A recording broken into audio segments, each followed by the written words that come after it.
Hello creeps, Andy here, and today I have the first book haul of fall for you guys. Hopefully, maybe not hopefully, but it might be my last book haul. I really gotta stop buying books, but I also cannot control myself, so we will see. And these are kind of all over the place. They're, I would say, mostly horror, but I know I don't have my contacts in, but I think we got a little bit of sci-fi, a little bit of regular fiction, a little bit of thrillers, mysteries, some stuff like that. So let's just get into it. The first book that I bought was this, and I have no recollection of why I purchased this book, but it was off of Amazon. It's obviously a used book, and it was only a few dollars. And this is Ramsey Campbell's The Face That Must Die. And the back just says, with a psychotic killer, murder upon murder, and innocence caught in a race against time and death, the face that must die, ... That's all it says. So I don't really know what this is about. I can't really remember why I bought it, but I have it. So I will read it. But yeah, that was the first one I bought.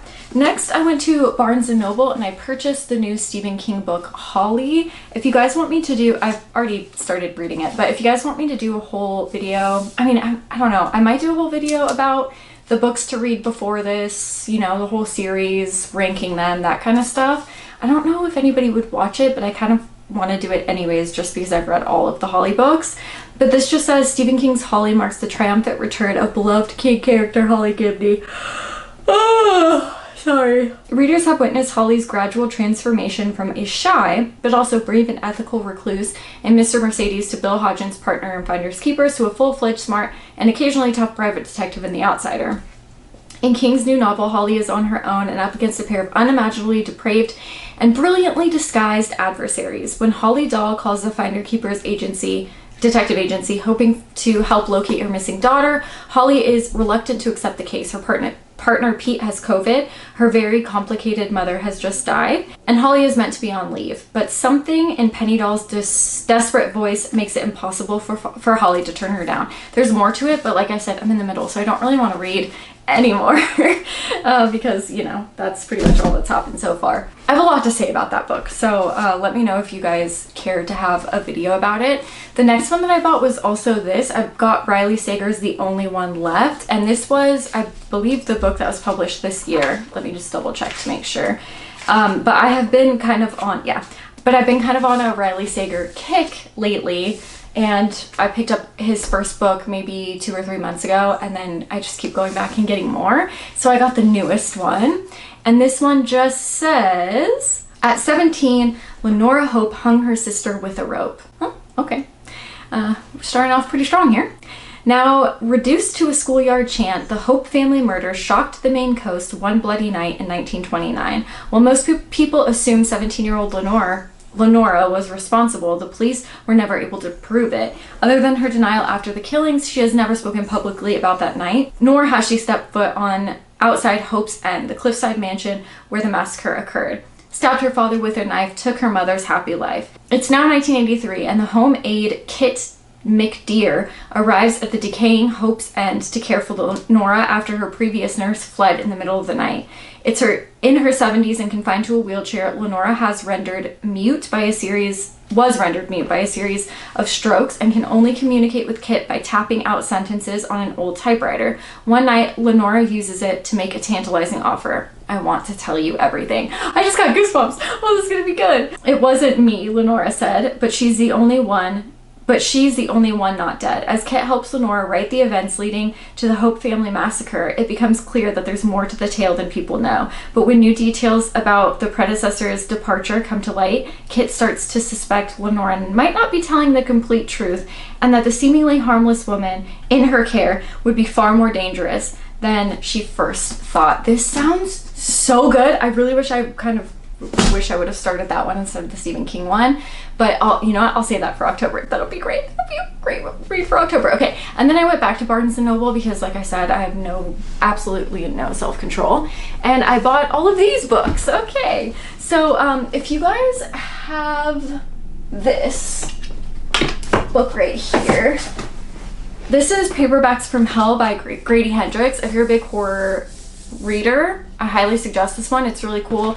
It's separated by chapters like Hail Satan, Creepy Kids, When Animals Attack, and then it just gives you a ton of books that are in that category. And I don't know if they're all, oh dear. Yeah, historical fiction of the 70s and 80s, but just like titles that you probably wouldn't have heard of before if you hadn't gotten this. It's just a fantastic book. Anyways, this says it's a Barnes & Noble exclusive, but I'm not sure if you can only find it at Barnes & Noble, but basically what they're doing is they're republishing these books that are featured in That Paperbacks from Hell. And so right now they have, I think, 4, and this was one of them. One of you guys had recommended this to me a while ago, so this is the one that I picked up. It just says, tonight the kids are taking care of the babysitter. Let's go play at the Adams's house.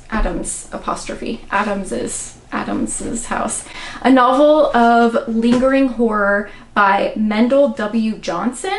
Oh, and there's an introduction by Grady Hendrix, so that's cool. And the back just says, they're just kids, ... It's only a game. That's what Barbara, a loving 20-year-old babysitter, told herself when she awoke bound and gagged, but the knots were tight and painful, and the children would not let her go. They're just kids, it's only a game, she told herself again, but the terror was real and deadly. Let's go play at the Adams. Ziz. Cool. This looks really fun and entertaining, and I was talking to the lady that works there. I'm like, oh, do you think that this will be something that they continue to do?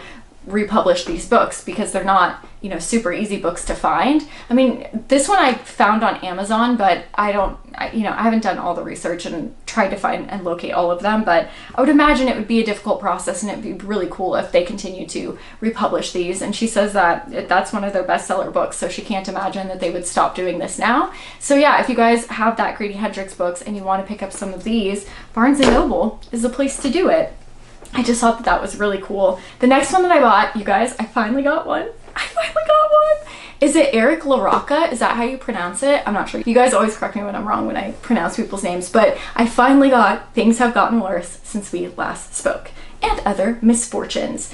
And this is a book, or at least this writer has been recommended to me so often, and his books were really hard to find for a while. I mean, I could have ordered them on Amazon, but they were not in Barnes & Noble, at least my Barnes & Noble, for a really long time. This was finally in Barnes & Noble, and so I picked this guy up. When was this published? Would you care to tell me? 2022, last year. Okay, so anyways, this just says, a whirlpool of darkness turns at the heart of a macabre ballet between two young women and on the internet chat room in the early 2000s, a darkness that threatens to forever transform them once they finally succumb to their most horrific desires. A couple isolate themselves on a remote island in an attempt to recover from a teenage son's death when a mysterious young man knocks on their door during a storm, and a man confronts his neighbor when he discovers a strange object in his backyard, only to be drawn into an ever more dangerous game. I don't know, I've never read any of his works before, but you guys are always recommending his stuff to me, so let me know what your favorite of his book is. I was really excited that I was able to find that at Barnes & Noble. The next one that I got, I had to pick up another Kurt Vonnegut. This is Deadeye Dick, and the back, it's so funny because when you read the back of his books, you still just don't know what you're in for when you pick up a Kurt Vonnegut. So I don't know. But this one just says, Deadeye Dick is Kurt Vonnegut's funny, chilling, satirical look at the death of innocence. Amid a true Vonnegutian host of horror, a double murder, a fatal dose of radioactivity, a decapitation, and annihilation of a city by a neutron bomb, Rudy Waltz, aka Deadeye Dick, takes us along on a zany search for absolution and happiness. Here's a tale of crime and punishment that makes us rethink what we believe and what we say we are. So yeah, I mean, honestly, I just picked it up because there was a murder and a decapitation, and it's getting close to October, so that's why I picked this one up instead of a few of the other ones. Next up, I got Annihilation by Jeff Vandermeer. This, I believe, is a movie. I have never seen the movie, I've never read the book, but I've been wanting to pick this up for a while. I was just like, you know, I'm gonna get it this time. So it says, I wanted to get a few more space-themed books. Maybe I'll get them probably next time I'm there, probably tomorrow. No, I gotta not buy so many books. Anyways, God, my neighbor's dog, it's so cute, but so annoying sometimes.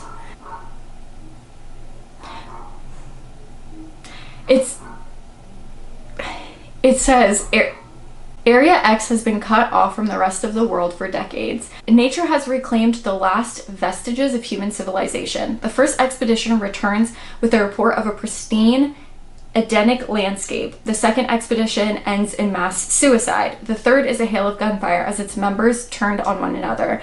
The members of the 11th expedition returns as shadows of their former selves, and within weeks, all have died of cancer. In Annihilation, the first volume of Jeff Vandermeer's Southern Reach trilogy, we join the 12th expedition.